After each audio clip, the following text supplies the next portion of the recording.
Kapakang balita. Dalawang katao nalunod matapos mamangka sa Taal Lake. Mga otoridad nagbabala sa biglang pagtaas ng alon sa lawa. Padre Garcia Municipal Veterinary Office, itinatangging talamak pa rin ang iligal na transportasyon ng mga aso. Lalaking may mga tama ng bala, natagpuang nakahandusay sa gilid ng kalsada. Libo-libong ibong layang-layang na sumasalakay tuwing dapit hapon sa poblasyon ng Batangas City, pinagtatakhan. At mga dalaw sa kulungan at ilang inmates, tinuruan ng paraan sa pagnenegosyo.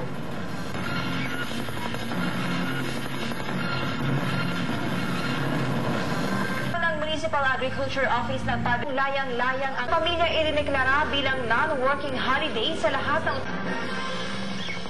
Malabo pa sa ngayon na madagdagan ang mga selda sa rehiyon upang maiwasan na rin ang sari-saring sakit ng mga inmates. Sinagot naman ng DJFP kung paano pansamantalang matutugunan ang siksikan sa mga kulungan. Nagpapatrol, Ernie Manio. Karaniwan ang eksena sa maraming bilangguan sa bansa. Kabilang ang Calabarzon ang mainit at masikip na mga selda. Kaya naman nauuso ang hawan ng mga sakit. Ayon kay Jail Chief Superintendent Serafin Barreto, Regional Director ng BJMP, habang hindi pa kakayanin ang permanenteng solusyon ng pandadagdag ng mga kulungan, isa sa mga naisip na paraan ng pagbubuklod sa ilang inmates sa maluluwag na lugar upang maiwasan ang sobrang pagsisiksikan. Unang-una, ginagamit na namin yung mga lugar na dating hindi ginagamit. Ang bawa, yung hallways, yung may mga compound naman yan eh.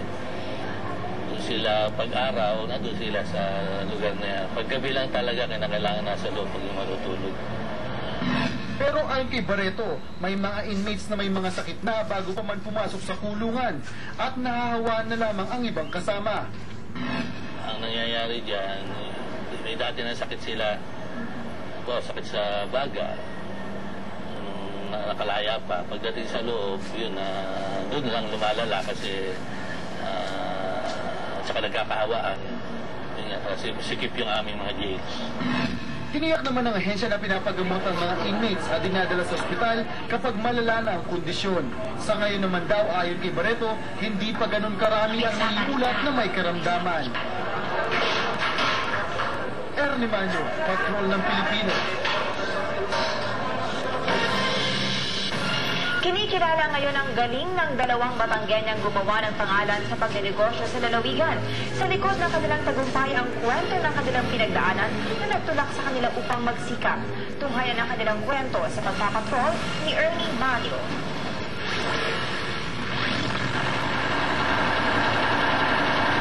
Halos hindi na nagsasara ang burdahan at pagawa ng sportswear na ito ni Aling Aida sa kahabaan ng kalyeng ito sa Lipa City. Dahil sa dami ng bagsak ng order mula sa mga paaralan at malalaking kumpanya. Sa buong Batangas ang pwestong ito ni Aling Aida ang tunay na dinarayo. Papagawa sa amin kung maaari. Ibibigay namin lahat ng gusto nila. Kung ano yung may design na gusto nila, kung ano yung kopya na dapat gayahin namin, ginagaya namin. Ngunit sa likod pala ng tagumpay na ito, ang mga hirap na pinagdaanan ni Aling Aida. Dahilan para siya magsumikap. Let's say, mangungutang para sa almusal, sa tanghalian, and then paalisin sa bahay kapag walang maiupa. Yan. Papatayin ng ilaw pagka walang pambayad ng ilaw. So, yun ang mga naging dahilan para maging ko sa buhay ko ito. Marating ko ito. Pinilit ko talaga. Ang lumang makinang ito ni Aling Aida noon, ngayon, napalitan na ng high-tech na makina. Nagpilit akong bumili. Meron kasi ako naging taga San Jose na gusto mag-start dito sa Lipa. Maunahan pa ako. Bukod sa mas maalwan na pamumuhay, ang tunay na kayamanan daw ni Aling Aida ay ang mga taong nagtatrabaho sa kanya na nabibigyan niya ng pag-asa para umasenso sa buhay. Samantala si Aling Eufemia naman, walis tambo ang pinasok na negosyo. Ang kanyang ipinagmamalaki ang matibay na pagkakagawa ng mga produkto. Siguro mabait lang talaga ako sa tao. Sumananin ako, mahal ko sila. Ayun lang.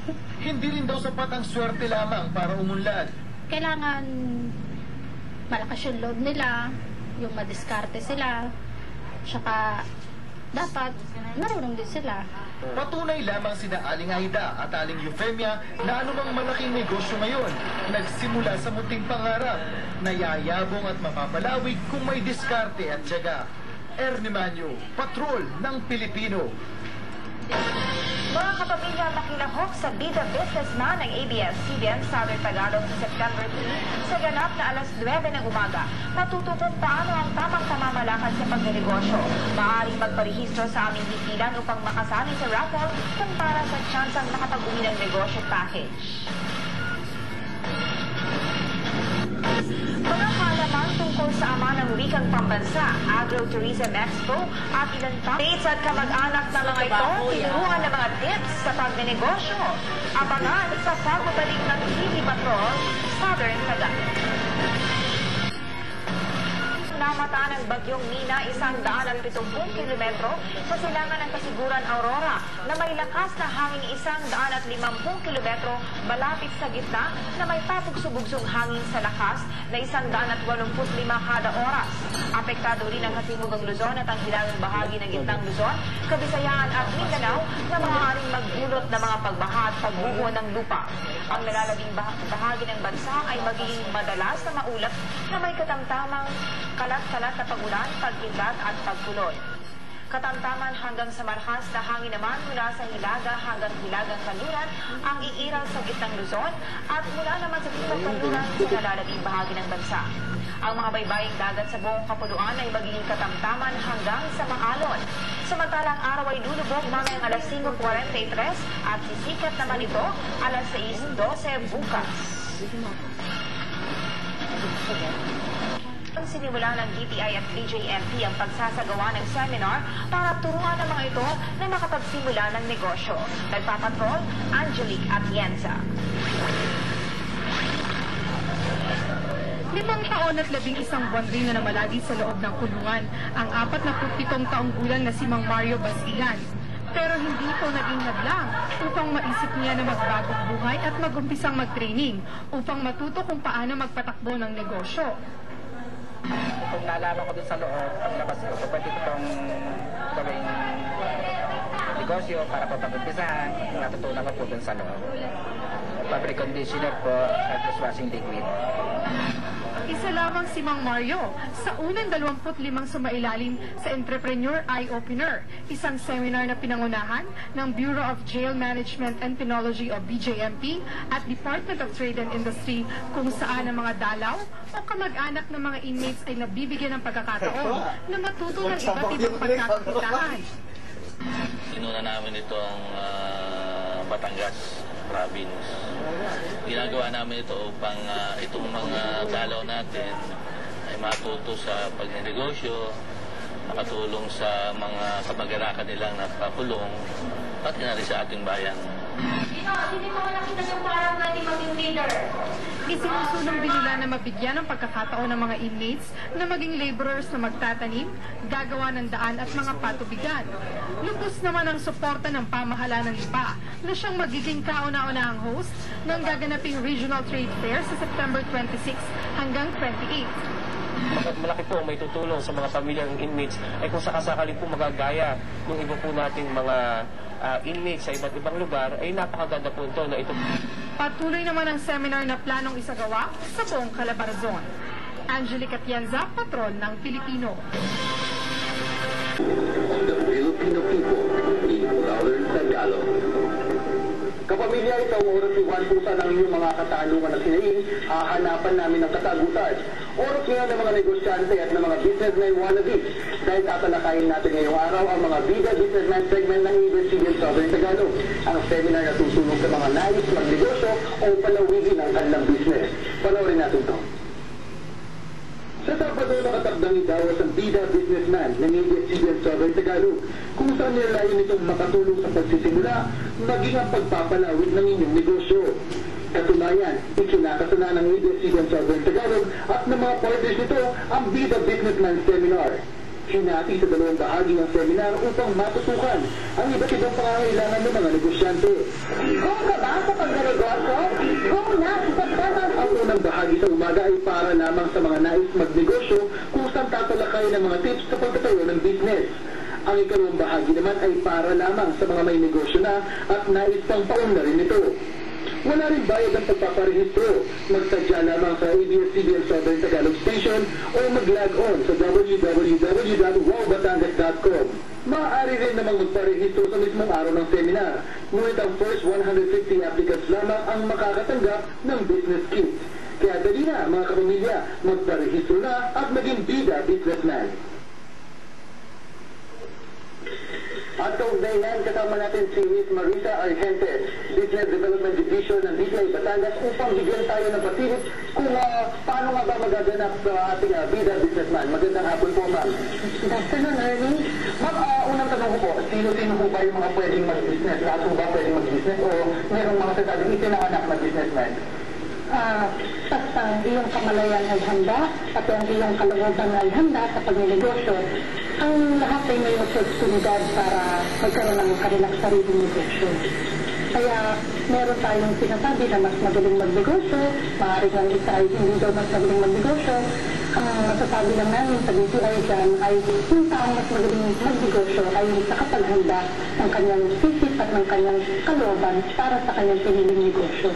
Mag-operation yung problema o yung parang sinasabi nilang first na kailangan nila is tukunan. Tukunan nga kung ba yung mga kailangan nila dito, ma'am? So, syempre, dahil sino ba ang unang tataya sa negosyo mo kung hindi ikaw, di ba? Kung inisip natin na pag magnegosyo tayo, kinakailangan tayo agad ay umutang, kumuha ng pera galing sa iba, ang mas tamang practice ay ikaw muna ang tumaya sa sarili ng negosyo. Kung maliit ang turunan mo, nagsimula ka ng maliit at simpleng negosyo at makikita mo na meron palang mga tutulong sa iyo pag napapatunayan mo na may kakayanan kang magnegosyo. Or guys, ito pala kung magkano yung puhunan natin, pwede tayo mag-start ng business. Oo, totoo yun. Regarding naman po doon sa business, kapag usapan yung business nga nito, yung nagkama po yung identity sa Tagalog ng business, man pala yung tanong sa amin, ano nga ba yung magandang business natin? Alam mo, ang pwedeng laging i-business natin ay yung pangangailangan araw-araw. Yan ay tulad ng pagkain, kasuportan, anumang gamit sa bahay, siyempre pati rin ang edukasyon dahil hindi tayo pwede nang wala ritong mga servisyo o mga produkto na tungkol sa mga sinabi ko. Pero wala talagang hard and fast rule kung ano ang magiging successful na negosyo. Magsisimula ka sa iyong sarili, ano ba ang meron ka? Ano ang pwede mo maging turunan para sa isang negosyo? Depende rin yan sa opportunity na ibibigay ng mga pagkakataon. Nabagay niyo opportunity, ngayon nang may crisis, hindi lang po sa Pilipinas, pagin sa ibang mga bansa o particularly sa US, advisable pa rin mo ba magkamap ng business o magkayo ng business kayo pa lang na ito? Alam mo, ang ibang mga successful business idea ay nagmula kapag tanho ng krisis. Diyan mo na makikita ang tao na mataas ng business acumen. Sa panahon ng krisis, ang nakikita niya ay hindi lang ang problema, nakakakita siya ng mga business opportunities. At kung ito ay napapansin natin na ganito tayo, ibig sabihin noon mataas ang iyong business acumen at maaaring ito na ang isang pagkakataon para ikaw magnegosyo. May message po ba tayo dun sa mga nais na magtayo ng business? Kung nais na sa magtayo ng business, ang kailangan lamang po ay paghandaan natin ito. Hindi po tayo dapat matakot sapagkat ang pagnegosyo naman po ay pwede po natin ditong pagplanuhan. At ang ating pong mga pagkakamali ay gagawin po natin turunan para po mas lalo natin mapaganda ang ating naisip na negosyo. Maraming salamat po, Ms. Marisa Argente, Business Development Division Chief ng DTI Batangas. Mga kamilya, kunin ko na yung pagkakataon ito para imbitahan kayo para sa Bida Businessman Seminar sa Sabado. Dalawang bahagi po ito. Ang unang bahagi sa mga wala pang negosyo at nais magtayo, alas 9 po ito. Samantalang ang ikalawang bahagi, alauna ng hapon, ay para sa mga may negosyo na at nais pang palawigin ang kanilang business. Maraming salamat po. Kapamilya, kung mayroon kayong mga issue na linawin, ipost ito sa Facebook o Twitter account ng TV Patrol Southern Tagalog. Ipadala sa Batangas_news@abs.cbn.com o Tawag sa telepono bilang 723-4083. At ang inyong mga katanungan, hahanapan natin ng kasagutan. Dahil ika nga ang problema ni Juan, problema rin ng bayan. Ako si Ray Manyo. Southern Tagalog.